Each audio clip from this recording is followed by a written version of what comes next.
পিঠা বানাতে কেন জানি আমার একদম আলসেমি লাগে না। পিঠা বানাতে আমার অনেক বেশি ভালো লাগে। অন্যান্য রান্নার চাইতেও পিঠাটা বানাতে আমার বেশি ভালো লাগে। শুধু বানাতেই নয়, আমার খেতেও কিন্তু অনেক ভালো লাগে আর খাওয়াতেও অনেক ভালো লাগে। আমি আজকে পিঠা বানাচ্ছি, আর এই পিঠা বানাচ্ছি মুগ ডাল দিয়ে। মুগ ডাল দিয়ে যে পিঠা বানানো হয় এটা আগে আমি জানতাম শুধু বুটের ডাল দিয়েই হচ্ছে পিঠা বানানো যায়। ওই মুগ ডাল দিয়েও যে পিঠা বানানো যায় সেটা আমার একদমই জানা ছিল না। রিসেন্ট আমি জেনেছি, আর এর জন্য হচ্ছে আজকে পিঠা বানানোর জন্য বসে গেছি। আর এই তো আমি এগুলোকে ভিজিয়ে রেখে তারপর হচ্ছে সিদ্ধ করে এখানে ব্লেন্ড করে নিচ্ছি। বাটাবাটির ঝামেলায় আর যেতে ইচ্ছে করছে না, কারণ এখন ডিজিটাল যুগ, যত সুবিধাজনকভাবে কাজ করা যায়।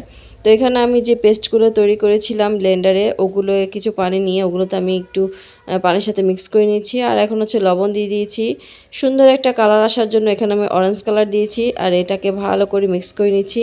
অরেঞ্জ কালারটা কিন্তু অনেকে দেয় না, অনেকে হচ্ছে হলুদ দেয়। আমার কাছে হলুদ দিলে ভালো লাগে না, কেমন একটা হলদে গন্ধ আমার কাছে মনে হয়, যার কারণে আমি আর হলুদ দিইনি। আমার কাছে অরেঞ্জ কালার ছিল, এর জন্য আমি অরেঞ্জ কালারটাই দিয়ে দিয়েছি।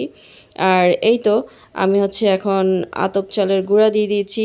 এগুলোকে এখন মৃদু আছে আমি ভাপা দিয়ে দিয়ে হচ্ছে সেদ্ধ করে নেব। আমার বাসায় সবসময় চালের গুঁড়া থাকে, আমি সবসময় চালের গুঁড়া করে তারপর হচ্ছে ডিপ ফ্রিজে রেখে দিই। আমার যখন ইচ্ছা তখনই হচ্ছে আমি সুবিধা মতো সময়ে পিঠা বানিয়ে নিজেও খাই, অন্যকেও খাওয়াই। এবং আমার পরিবারের সদস্যরাও কিন্তু ইদানিং পিঠাপুলি খেতে খুব পছন্দ করে। বাচ্চা কাচ্চা বড় হচ্ছে, যার কারণে ওদের রুচি পরিবর্তন হচ্ছে, ওরাও পিঠা দেখি অনেক পছন্দ করে। আগে তেমন একটা খেতে চাইতো না, যার কারণে আমার বানাতেও ভালো লাগতো না, কিন্তু ইদানিং সবাই মিলে খায়, যার কারণে আমার বানাতেও অনেক ভালো লাগে। এখানে আমি যে খামিটা তৈরি করেছি সেটা কিন্তু ভালো করে মসৃণ করে একদম একটা ডো তৈরি করে নিয়েছি। আর এখন হচ্ছে এটাকে স্টিলের প্লেটে নিয়ে আমি এটাকে হাত দিয়ে এভাবে একটু মোটা করেই গোল করে শেপ করে নিচ্ছি। উপরে হচ্ছে হালকা একটু তেল মেখে তারপর হচ্ছে নকশা করে নেব। এই পিঠাটা বানাতে হয়তো বা অনেকেই খেজুর কাটা ইউজ করে, তবে আমরা এখানে খেজুর কাটা কোথায় পাবো, যেহেতু শহরে থাকি। আমি এখানে টুথপিক নিয়েছি আর একটা কুকি কাটা নিয়েছি, নিয়ে এটার মাধ্যমে আমি যতটুকু সহজভাবে পারা যায় সেভাবেই করে নিচ্ছি, কারণ আমি নকশা করতে একদমই পারি না। এটাকে মূলত মুখ পাকনি বলা হয়, তবে আমার কাছে মনে হয় এটা নকশি পিঠা যেরকম করে সেম সেরকম, শুধু মুগ ডাল দিয়েছেই বলে মুখ পাকন বলা হয়। তবে বাকি সব কিছুই কিন্তু নকশি পিঠার মতোই করা হয়। এখানে আমি টুথপিক দিয়ে একদম সহজ উপায়ে একটা সুন্দর পিঠার নকশা করে নিচ্ছি। আমি নকশা করতে পারি না বলে আমার কাছে যেটা সহজ মনে হয় আমি সেটাই সবসময় করে থাকি। একই ডিজাইন দিয়ে কয়েকটা পিঠা তৈরি করে ফেলি, কিন্তু অনেকেই দেখা যায় অনেক সুন্দর সুন্দর করে একদম নকশা তৈরি করে। পিঠার নকশাগুলো দেখলে কিন্তু একদম চোখ মন দুটাই জুড়িয়ে যায়।